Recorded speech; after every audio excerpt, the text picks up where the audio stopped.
Bonjour et bienvenue à l'émission Le bon côté du micro. Richard Sainte-Marie avec vous pour la prochaine heure, en compagnie de Carole Poulain, artiste et restaurateur de tableaux, d'œuvres d'art. C'est ça. Où tu as pris ta formation? Parce que d'abord, toi, tu es un artiste, tu as un diplôme de l'École des Beaux-Arts, tu es un peintre d'abord. J'ai fait l'École des Beaux-Arts finissant en 70 à Québec. Par la suite, faut dire d'abord que la restauration, ça m'intéressait pas. Je trouvais ça trop compliqué, je trouvais ça trop laboratoire, pas assez créatif. C'est la façon que je pensais à cette époque-là. Mais les années ont fait qu'à un moment donné, j'ai eu des propositions de nettoyage de tableaux à faire, minimes. J'étais au courant un petit peu des techniques, mais pas trop. Et puis, ça a commencé comme ça. Après ça, j'assistais à des séminaires, j'assistais à des congrès, des ateliers sur des vernis, des choses comme ça. Donc, autodidacte, on peut dire. Autodidacte, oui, c'est ça. Tu travaillais aussi avec quelqu'un à Montréal, je pense. Ouais, j'avais besoin, à un moment donné, de faire un doublage de tableau. C'est-à-dire? Un rentoilage de tableau. De renforcer la toile avec une toile neuve. Parce que la toile ancienne était déchirée puis trop fragile. Puis, je suis allé au centre de conservation ici à Québec, mais eux ne font pas de doublage pour le privé. Là. Ils ne faisaient pas cette opération-là pour... je pense qu'ils doivent faire probablement la restauration complète, là, mais pas une étape comme ça. Fait que je suis allé à Montréal. On m'a conseillé d'aller à un endroit à Montréal où je faisais du doublage de tableaux. Puis ça, c'était des gens qui travaillaient avec une grosse galerie à Montréal. Fait que là, ils m'ont vu arriver, ils m'ont dit « Bon, là, tu fais de la restauration. » Moi, je commençais, là, j'étais comme un peu délicat, puis un peu pas trop hasardeux, là, tu sais. On dit, OK, on va faire ton doublage, je laisse le tableau, il m'amène un tableau sur panneau, il m'emmène en haut, on cherche un restaurateur, là, il me sort des macarons Fortin, des Suzor à côté, moi, là, j'avais un peu peur de toucher à ces œuvres-là, oui, j'étais très intimidé. Et alors, il me donne un petit tableau sur panneau à nettoyer et à retoucher. Puis faire les masticages, des choses, différentes techniques. J'apporte ça, puis sur l'entrefait, quand j'ai fini la restauration, à l'arrière du tableau, il y avait une inscription qu'eux n'avaient pas vue. C'était, comment ça s'appelait, une ville en France où il y a le festival de théâtre, Avignon. Avignon. Ouais. C'était daté d'Avignon, 1800, je pense que c'est 1840. Donc un tableau français, oui. Ouais.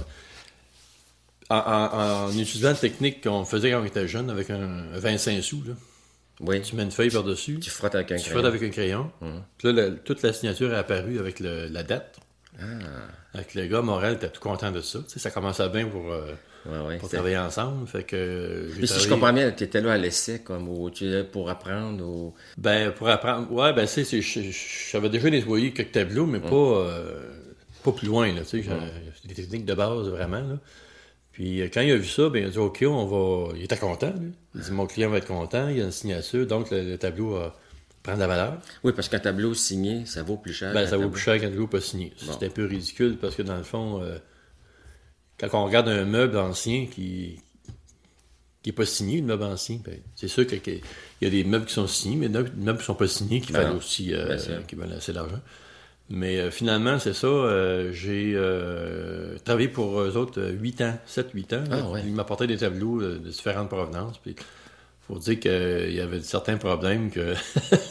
Disons que je faisais des recherches pas mal pour trouver les techniques. Là. Mais c'est quoi les choses à faire du nettoyage? C'est-à-dire, qu'est-ce que ça représente? Les nettoyages de surface. Les tableaux sont dans les maisons ou dans des institutions depuis X années. Ils s'encrassent, autrement dit? Ils s'encrassent. T'as la fumée de cigarette, t'as la fumée de combustion, chauffage.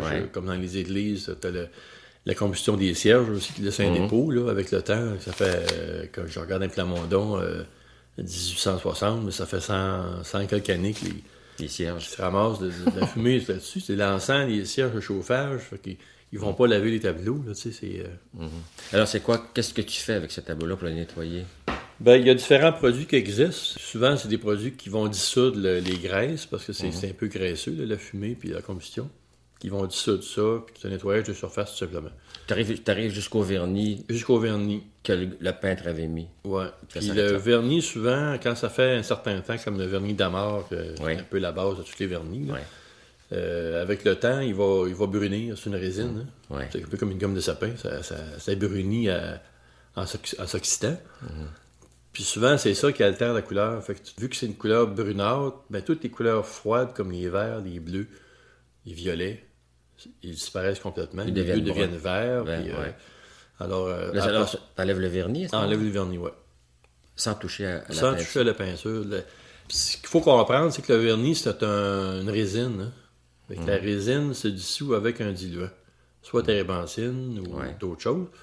Tandis que la peinture à l'huile, c'est l'huile qui fait que la peinture se durcit, se vitrifie à la langue. Parce que l'huile de lin ne sèche pas par évaporation comme un vernis. C'est un durcissement. Ouais, c'est un Donc, durcissement. le vernis et la peinture, c'est pas les mêmes matériaux, c'est pas les mêmes matières. Non. Donc, si tu attaques le vernis, Avec le vernis, tu touches pas à la tu peinture. touches pas à la peinture. Tu y touches, il y a toujours un risque Ouais. pareil, parce que bon, on sait pas, des fois, tu as des vernis les anciens prenaient des vernis à l'huile, d'autres prenaient des vernis plus costauds, là.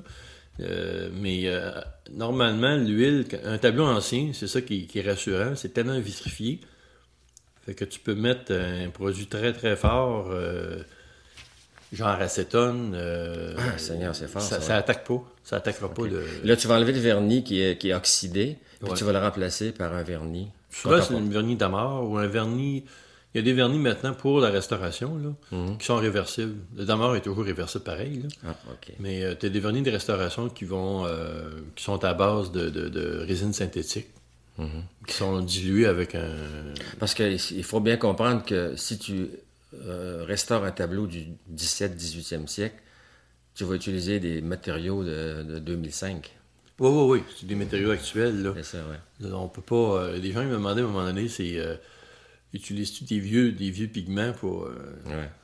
Les pigments ont toujours été les mêmes, là, sauf que bon, le cobalt n'existait pas à l'époque de Vermeer, là, puis certains pigments actuels, mais c'est des produits actuels. Là, par exemple, les retouches. On fait des retouches. Moi, souvent, je fais des retouches à base d'alcool qui est entièrement réversible. Tu peux l'enlever sans attaquer le vernis, sans attaquer le vernis, sans attaquer le pigment d'origine. Oui, parce que au début, donc, il s'agit de nettoyer une surface. Ouais. Tu te rends au vernis, ça, il n'y a pas de problème. C'est ça. S'il faut enlever le vernis, c'est un peu plus touché, on pourrait dire. Oui. Et là, tu le remplaces. Et là, toujours là, c'est cosmétique, ça, on peut dire. Ouais. Mais la minute où tu vas commencer à toucher à la couleur en dessous, que tu vas restaurer la couleur, tu vas la remplacer par des produits actuels. Et ça veut dire qu'il faut que ça soit... Autrement dit, est-ce que c'est vrai qu'un tableau restauré, moi, je le verrai pas, mais un expert comme toi va le découvrir que où c'est restauré puis où c'est original. Oui, ben il y a comme il y a des endroits où il y a certains musées qui vont par exemple, préconiser une retouche visuelle, une retouche perceptible là, de proche. Par tout le monde. Oui. OK. Qu'on À sache une certaine distance, tu vois pas la retouche. OK. Tu sais? Il y en a d'autres, par contre, si on regarde dans certaines galeries, ben là, les autres, ils veulent avoir une retouche invisible. Ça se fait aussi. Ça, c'est comme deux écoles, Dans les deux cas, c'est réversible. Oui, tout le temps. OK. Tout le temps. Parce qu'il ne s'agit pas de remettre les bras à la Vénus de Milo quand même. Non. Il y a des parties qui manquent. Je vois le tableau derrière nous, là, un tableau de... C'est un tableau anonyme, là. Ouais. C'est probablement du 18e siècle. mais, Français ou canadien, ça? C'est européen. Européen. C'est européen, oui. Alors, il y a des grandes parties qu'il va falloir... Le ciel, par exemple, il manque de bleu. Et ça veut dire que tu vas en rajouter. Il manque de bleu, puis il y a des parties que le bleu pâle que tu vois, là, c'est des retouches qui ont été faites. Ah ouais. Ce tableau-là a déjà été restauré, mais ça fait peut-être 100 ans qu'il a été restauré, là. Il y a une toile qui a été mise pour le doubler, pour le renforcer. C'est une toile avec des techniques anciennes de restauration, là, avec la colle de peau. Puis ça, ça s'emploie moins maintenant. Là. C'est beaucoup de produits synthétiques là, qui restent flexibles plus longtemps. La colle de peau, c'est une colle animale, en fait. La peau de bête, oui. Qu'avec le temps, ça redevient cristaux. Ça redevient comme du sucre. Puis ça appuie la force de l'élasticité que... Mais ce tableau-là, par exemple, là, si la toile, on t'en a parlé tantôt, si la toile est vraiment endommagée au point où non seulement il faut retoucher la couleur, mais il faut changer la toile, ça veut dire que tu vas enlever la toile derrière la peinture. Ah non, j'enlève pas la toile. Non. J'enlève ça la peut se toile. faire aussi. Dans ce cas, oui, ben ça moi, je l'ai jamais fait. Enlever une toile du pigment. Je sais que ça s'est déjà fait, là, mais apparemment, ça se fait plus, là. Même dans les grands musées. Là, il garde toujours la toile d'origine. Puis il stabilise. Là. Il consolide tout ça ensemble, là, le pigment qui se détache ou la couche picturale. Puis ils vont renforcer avec une toile en arrière, mais jamais enlever comme si c'est déjà fait. OK, ouais. C'est trop dangereux. Il y a des modes ou des façons de faire qui... Façon de faire, là. Qui changent. C'était costaud faire ça, là. J'imagine, tu Ouais. mets... Je ne sais pas du terme technique, là, mais tu protèges le devant du tableau. Tu le mets sur le ventre, face contre la table. Ouais. Puis là, il faut que tu défasses toute la toile en arrière. Jusqu'à la peinture par en arrière. Jusqu'à arriver à la couche picturale. En fait, la couche de préparation, on veut, là. Oui. Avant de peindre. Imagine le risque d'endommager le... Ah, ouais. Si c'est un tableau célèbre, c'est dangereux, ouais. Ah oui, c'est dangereux. Il y a une couple d'années, j'ai revu le plafond de la Sixtine rénové. Ouais. C'est plus la même chose. Ouais, moi, j'ai pas vu, mais j'aurais aimé ça. Ben, je vais te dire que tu restes bête, comme on dit, parce que on dirait que c'était peint la semaine dernière. Ça veut dire que ce qu'on voit dans certains musées, des œuvres anciennes, c'est pas du tout ça que l'artiste a fait. Non, parce que ça assombrit souvent par la saleté, ça assombrit par le vernis. Le vernis, la résine qui devient comme un arbre, ben là, ça devient comme une espèce d'écran opaque là, devant les couleurs. Puis, c'est comme le tableau qui est là, c'est un autre du 18e, puis regarde l'aile de l'ange en haut à droite, là. Ouais, qui est plus c'est pâle. bleu. Ouais. Bon, ça, c'est une partie qui a été enlevée, le vernis. Et la partie entre les deux, là, c'est comme vert d'art, vert olive. Donc, la partie bleue était vert olive comme ça. Ouais. Épouvantable. Il était vert olive. Épouvantable. Donc, on voyait, c'est pas le tableau qu'on Non, parce que ce tableau-là, on regarde, il est brun. Tu sais, Ouais. il est brun. Il y a des grands bouts vert. c'est tout égal. Ouais. Tous les bleus sont disparus. Dans le restaurant, on va On retrouver. va retrouver la couleur d'origine. C'est pour ça que la chapelle Sixtine, c'est intéressant, la chapelle Sixtine, parce que si on regarde les Italiens, c'est du monde assez effervescent. Tu sais, c'est très lumineux. Là, tu sais, c'est pas surprenant d'avoir des couleurs dans la chapelle Sixtine comme ça. Ouais, des orangés, je te jure. Puis des fuchsias, puis des jaunes citron, puis... Ouais, puis la proximité des couleurs comme ça qu'on n'aurait jamais soupçonné. c'est quasiment de l'art pop, là. Ouais, presque. C'est pas John D. Warhol, mais quand même. Non, mais je veux dire, il y a des grands experts universitaires qui étaient contre la restauration parce que... Ben, ça défait complètement l'histoire de l'art. Là, tu sais. Je comprends. Toute la vision qu'il y avait de la peinture, là, ça vient de tomber. Là. Mais toi, donc, c'est ça que tu fais comme métier, à part d'être un artiste, on va en parler tantôt, de ton propre travail. Ça veut dire que partout, il y a plein de tableaux à restaurer, finalement. Ben, il y en a plein. C'est les budgets qui... C'est l'argent qui manque. Les budgets qui sont pas là. C'est sûr que c'est un objet de luxe, là, tu sais, quelqu'un qui va souvent faire restaurer un tableau. Bon, par exemple, un tableau de famille. Tu sais, ça n'a pas de valeur marchande, là, mais bon, j'ai eu ça de mon grand-père, j'y tiens. Tu as des clients comme ça qui t'amènent des choses, ouais. Ouais. C'est pas des œuvres de grande valeur, mais tu sais, de là à dire, ben, je vais mettre tel montant pour le faire faire, tu repousses tout le temps un peu ça. Souvent, les tableaux, mais quand ils le font faire, ils sont contents. Ah, j'aurais dû faire ça avant. C'est comme si, moi, j'ai un tableau, je me dis, ce tableau-là, je le lave jamais. Il est dans le salon chez moi depuis, mettons, 30 ans. Mais j'ai lavé la table du salon, les meubles, les murs, mais pas le tableau. Ça, jamais. Alors, il sera jamais lavé, donc il s'encrasse tranquillement, mais progressivement, puis on va pas. On s'habitue, hein, on s'habitue au changement. Même quand on enlève, on nettoie un tableau, enlever les vernis, on vient qu'à un moment donné, à force de travailler dessus, on perd la première impression quand on l'a eu dans l'atelier. Là, tu sais. Tu perds ça. C'est pour ça que c'est important de prendre des photos, pour avoir un point de repère. C'est parce que tu nettoies, puis tu t'habitues au changement. Là, tu t'habitues à... Tu sais, tu vois les changements quand le client arrive. Dans sa figure. Il voit son tableau. Bien, mais il n'y avait pas un bleu comme ça. Il peut être déçu d'une certaine façon. Non, il y en a une dernièrement qui est arrivée, il avait un tableau, son père avait ça, justement, il avait eu ça en cadeau de noces, puis c'est un paysage du canton de l'Est. Puis c'était comme jaune. C'était vraiment le vernis qui était... Puis enfumé, là. Son père était un gros fumeur, puis... Elle avait peur de le faire nettoyer. Elle dit... J'ai peur de ne pas l'aimer après. J'ai peur de... Je comprends, ouais. C'est un peu embêtant. C'est un peu un acte de confiance. Si tu amènes un tableau que tu aimes à quelqu'un que tu connais pas trop, là, c'est souvent, moi, c'est surtout du bouche à oreille, là, que quand il est venu chercher, tu es bien content. Parce que, comme je disais tantôt, les violets, les bleus, tout le fait de profondeur du tableau, là, Quand il est tout sale, puis brun, mais tout est ramené en avant. Il n'y a plus de plan, là. Ouais. Ça amène toute la profondeur, ça amène tous les contrastes dans le tableau, toute la dynamique, le rythme. Les gens qui apportent des tableaux dans la clientèle privée, généralement, c'est pour ces raisons-là. Ces raisons-là. Il y a des gens qui achètent des tableaux aussi, puis qui revendent. Oh. Tu sais, des gens qui vont dans les encans, ils achètent des tableaux, bon, ils vont avoir un prix moindre parce que bon, le tableau est déchiré ou pas signé ou dans très mauvais état. Il y a eu un dernièrement qui a acheté un tableau d'un peintre français qui avait partagé l'atelier de Picasso. Puis qui était vraiment amoché, là. Ça avait pris l'humidité, puis c'était pas une toile d'une grande préparation, c'était pas une préparation de qualité. Fait que la toile était comme pourrie, on l'a ramené, il était content du résultat, puis lui, il le revend après, là. OK, ouais. Est-ce que ça t'arrive de voir, comme on parle du tableau de tout à l'heure, là, qui est derrière moi, là, devant moi, le ciel, il y a 30% du ciel qui est tellement picoté qu'il va falloir que tu rajoutes du bleu. Ouais. Ça, c'est des choses fréquentes, ça? Aussi loin que ça, retoucher, réinventer, on peut dire. Ben, réinventer, c'est que il y a beaucoup, dans ce cas-là, il y a beaucoup de points de repère autour, tu sais. C'est pas d'interprétation, là. OK, parce que c'est ça, la question. Ouais, il faut pas que tu payes la traite, là. C'est pas ton œuvre. Tu peins pas comme tu peins, là. Je peins pas mes tableaux comme je peins sur un tableau de restauration, là. Puis de toute façon, en restauration, où il y a un manque de peinture, de la couche picturale, on fait un genre de mastic là, pour pour refaire la texture de la couche picturale.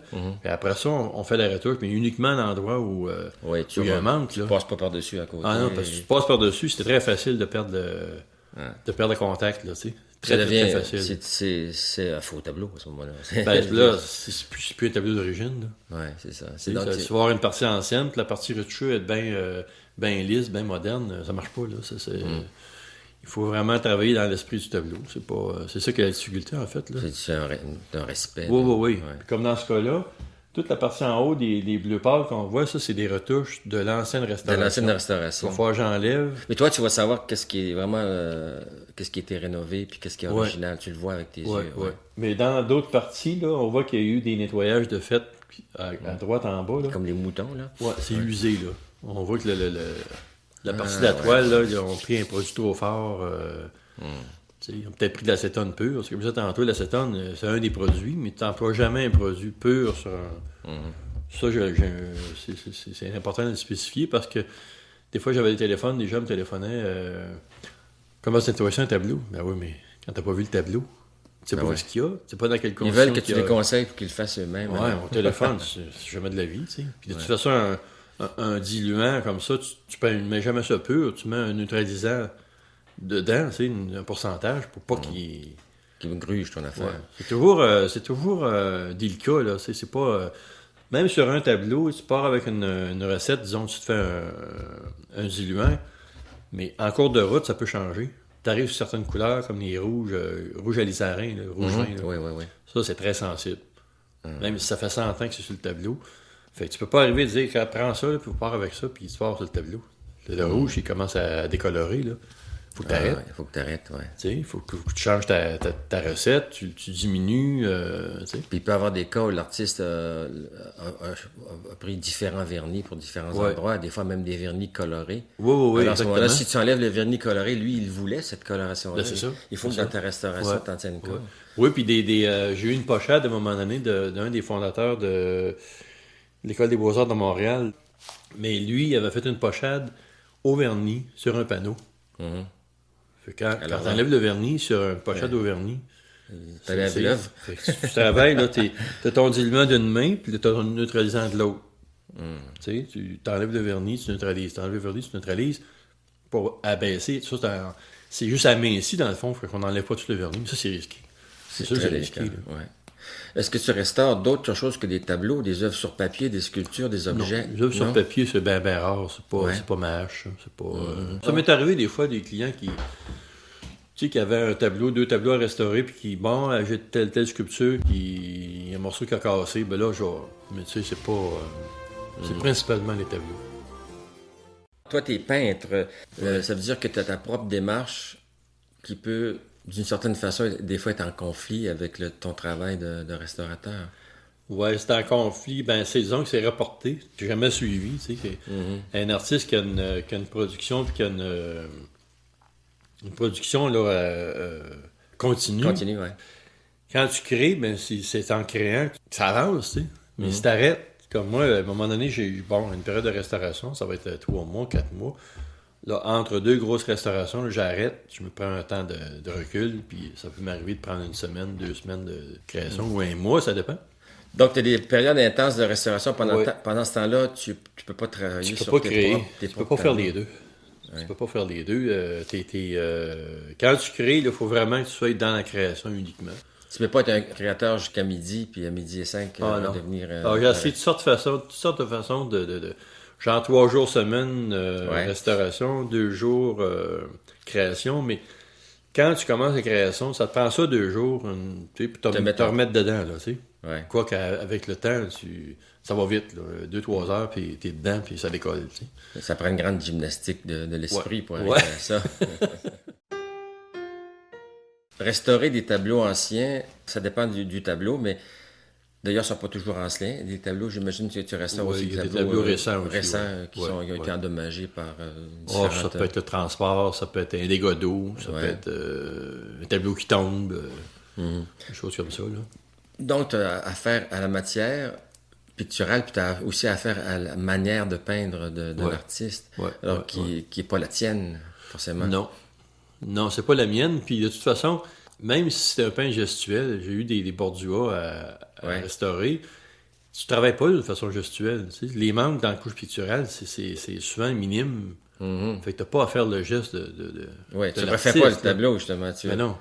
C'est très localisé, là. Fait que t'as pas à te remettre dans la peau d'un autre, tu sais, pour faire le travail, dans le fond. Là, c'est vraiment très technique et méticuleux. La partie créative, je dirais, c'est chaque tableau a un problème différent. Même si c'est une technique à l'huile de telle époque, il va toujours avoir un petit quelque chose sur chaque tableau qui fait que faut que tu interviennes d'une façon différente, faut que tu... et là, peut-être le côté créatif, là. Parce que des fois, tu t'attends...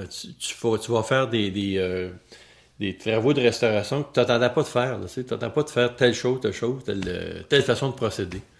Mais tu découvres en travaillant souvent dessus, là, la façon, c'est comme ça qu'il faut travailler dessus. Est-ce que la restauration d'un tableau, ça te branche ou ça peut t'aider ou t'inspirer dans ton propre travail ou si vraiment c'est 2 domaines séparés? C'est 2 domaines séparés, mais moi, ce que ça m'a apporté, là, ça ouvre beaucoup le coup d'œil sur des tableaux.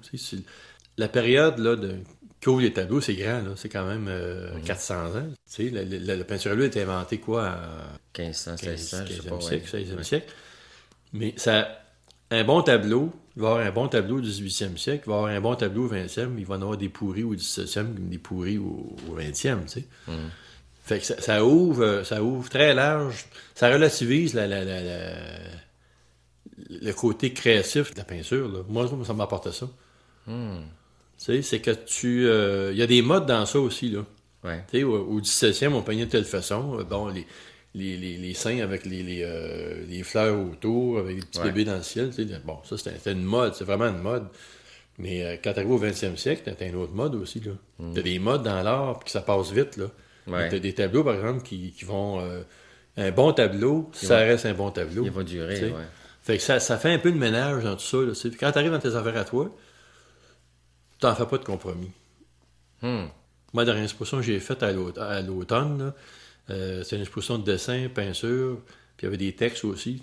Il n'y a pas de compromis. Le seul compromis que je me suis fait, c'est moi, là. C'est moi qui travaille dessus, je ne peux pas faire autrement. Sauf que la façon, quand tu crées, de toute façon, tu n'es pas tout responsable de tout ce qui se fait. T'as beaucoup d'accidents. C'est pour ça aussi. En tout cas, moi, c'est la façon que je travaille.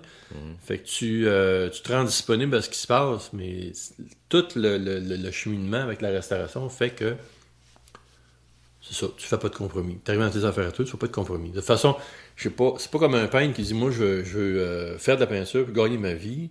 Faire une peinture commerciale, je respecte ça. C'est un choix qu'il a fait pour gagner sa vie. Il y a plus de compromis là. Mais moi, le compromis là, je le fais en restauration. Je le fais pas quand je travaille sur des tableaux. OK, je comprends. Tu sais, là-dessus, là, c'est... ça, je suis content de ça, mais L'avenir, ça, on ne sait pas. On ne sait pas. Ça t'arrive-tu d'avoir le trac, mettons, si on te confie un tableau que tu sais qu'il vaut, je sais pas, 200 000 puis il faut que tu y touches. Oh oui, ça m'est arrivé. Moins maintenant, là, parce que je me rends compte que c'est de la matière. Tu sais, ça reste de la toile avec de la couche picturale, de la peinture, tout ça. Puis ce que tu vas faire est réversible, alors il y a moins Oui, c'est ça, là. Ou j'ai déjà eu peur de toucher à certains tableaux, comme je disais tantôt dans le début, là, quand on me donnait des sous à côté, des choses comme ça, là, je touchais pas à ça parce que j'étais pas prêt, tu sais. J'étais pas sécure, tu sais. À un moment donné, justement à Montréal, j'avais été porter un tableau que j'avais restauré. Il me dit, on a un tableau, il dit, de sous à côté, il dit, veux-tu l'apporter? Je dis, j'apporte pas ça, dans ma voiture. Il n'y a pas de problème. Je m'en viens de Montréal avec ma petite Plymouth Horizon avec le sous-à côté en arrière. Non, mais tu sais, c'est. Ben oui. Mais... C'est spécial, tu sais. Mais en même temps, c'est sûr là, que c'est une valeur, là. Puis les assurances embarquent là-dedans, mais tu sais, tu peux pas passer tout le temps à ça, là. Tu sais, c'est. Parce que tu me racontais à micro fermé, si tu apportes un tableau de Plamondon qui part d'une église, tu vas faire l'évaluation du tableau sur place, tu prends des photos. Après, tu le travailles pas dans l'église, tu le décroches, puis tu l'amènes ici, un 6 pieds par 8 pieds. Donc, il faut le transporter, il faut l'assurer. C'est ça. L'assurance, il y a une assurance de prise en partant de l'église, qui est assurée aussi dans le transport par camion, jusqu'à l'atelier, jusqu'à la fin des durées des travaux, jusqu'à la livraison des tableaux. Il faut que ça soit assuré. Mais dans les tableaux religieux, c'est certain que c'est une valeur patrimoniale. Là. On met quand même une valeur de base. Là. Dans le cas de Plamondon, la cote est assez connue. C'est là-dessus que ça se fait. C'est important. Là, que les fabriques n'ont pas... c'est quand même un tableau de valeur qui sort d'une église. Moi, ça peut valoir combien, un tableau comme ça? Les tableaux... j'en ai eu 3 l'année passée de Plamondon. C'était 6 par 8. Puis on évaluait à 30 000 pièces. C'est pas si cher que ça, quand même. Ouais. Pour un patrimoine. Oui, c'est ça. Je sais pas de quelle façon. C'est difficile d'établir la valeur réelle, tu sais, parce que un tableau comme Riopel, Bordua, on sait sur le marché, ça vaut le temps parce qu'il y a une cote, puis il y a un encan, puis bon, il y a des acheteurs. Mais un tableau religieux, c'est bien embêtant. Il y a des acheteurs, mais tu sais. Oui, mais ça circule, ça change pas de propriétaire tant que ça, donc la cote... parce que dans le fond, le prix d'un tableau, c'est conventionnel, c'est conventionné, c'est-à-dire c'est le prix que tu es prêt à payer pour, mais ces tableaux-là ne circulent pas. Ben non, ils sont là depuis tout le temps. Ça reste quand même... c'est ça, c'est patrimonial. Ça n'a pas de valeur monétaire exacte là, sur le marché. Là, Fait que si tu as le track, des fois, sur certains tableaux, mais tu l'as pas quand c'est ta propre production, bien entendu. Non. T'as pas de même sorte de track. Non, c'est ça. Mais il existe tout le monde parle de la page blanche. Moi, j'y crois pas. Je sais pas si tu y crois, toi. Moi, je crois pas à ça. Non? Moi, je crois pas à ça. Donc, dis-moi, parle-moi de comment tu travailles, toi, quand c'est tes propres affaires. J'embarque directement dans le tableau. Là, ça y va à fond de train. Je me fais pas aucun itinéraire là, de travail. Là. Pas de règlement. Pas de règlement. Pas de loi. C'est free, complètement libre. Là, tu sais. Puis avec ce qui se passe pendant que je travaille, c'est là que je décide. Ça, je garde ça. Ça, je garde pas ça. Tu regardes l'accident qui arrive. Tu l'évalues. Oui. Ça s'approche peut-être d'automatisme un peu, peut-être. Ça part, là, comme on dit, avec un paquet de barbeaux. Tu sais, c'est tout simple comme ça. Puis après ça, je tourne ça de bord, je tourne ça de côté. Tu sais, j'essaie toujours de me mettre dans une position d'insécurité pour être capable de réagir. C'est un peu ça, en gros. C'est le contraire de ce que tu fais en restauration. Complètement. Je me mets dans une position, parce que je me rends compte que j'ai déjà fait des tableaux, paysages, des tableaux composés, des natures mortes. Des personnages, des très beaux personnages. Oui. Mais tu sais, si le sujet était déjà là, c'est comme, d'une certaine façon, c'est un peu rassurant. C'est à toi, après, à le rendre intéressant. Le sens du tableau est déjà là avant de commencer. Oui, c'est ça. C'est un peu le sens où si tu veux donner un autre sens, il faut que tu tordes un peu la réalité. Là. Sauf que, parce que des dernières productions, c'est ça, c'est vraiment pas de contraintes. Aucune, sauf la contrainte technique, là. L'huile ou le dessin. Mais il n'y a pas de... C'est ça, c'est très libre là, comme travail. Là. Tu pars à l'aventure. Le sujet vient de lui-même. Là. S'il ne vient pas, il ne vient pas. Si je travaille sur par exemple, une journée, je travaille sur un dessin, sur un tableau, je le laisse là le soir. Le lendemain, je reviens, je retravaille dessus. Tout ce que j'ai fait la veille, ça peut être chambardé complètement. Ça dépend comment comment ça part. Puis à un moment, tu déclares que c'est fini. Quand j'arrête de travailler. Matisse, lui, il disait qu'il décidait que le tableau est fini quand tu peux pas rien changer sur le tableau qui ferait en sorte que tu seras obligé de changer tout le reste. Oui, c'est ça. Ouais, c'est un peu ça. Bon, là, c'est fini. Ouais. L'essentiel est là. En fait, tu travailles et tu enlèves ce qui est superflu, là. Ça, en fait, à force de travailler sur un tableau, tu enlèves ce qui est pas essentiel. Tu gardes l'essentiel. Si tu commences à toucher à l'essentiel, ben là, tu changes tout le sens du tableau. C'est ça qui est intéressant, dans le fond, là, d'investir là-dedans. C'est un besoin, je pense. Parce que je pourrais ne pas en faire, là, de tableau. Là.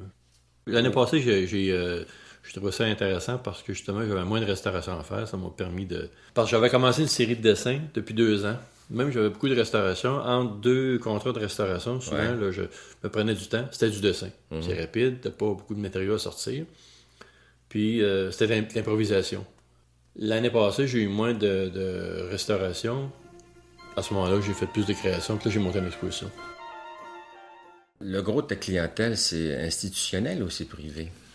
C'est plus privé. De toute façon, les institutions comme les musées, ils ont leur centre de conservation qui s'occupe d'eux autres. Là, fait que j'ai pas de travail pour les musées. Je travaille pour les églises, oui, mais pas...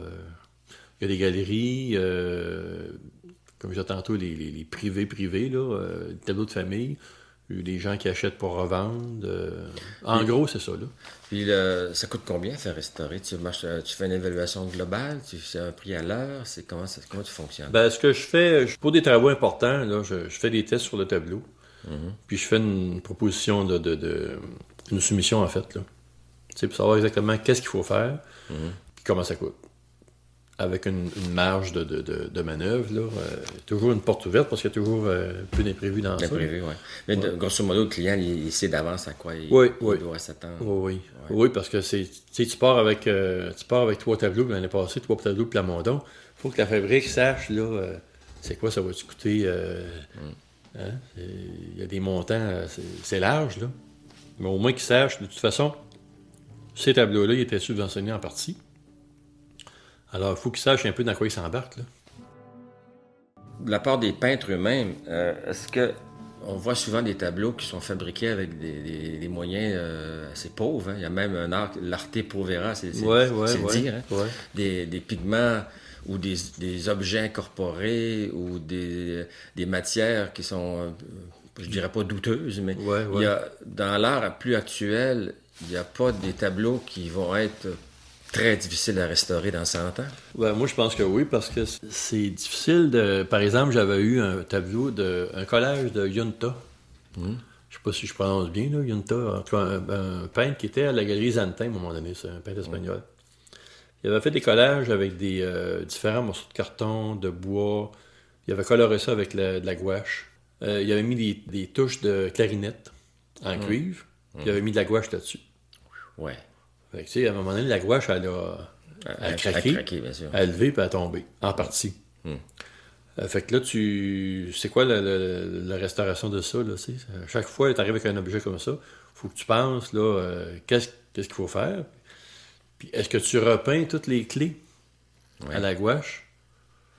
C'est toutes des choses qu'il faut que tu parles avec le client aussi. Là.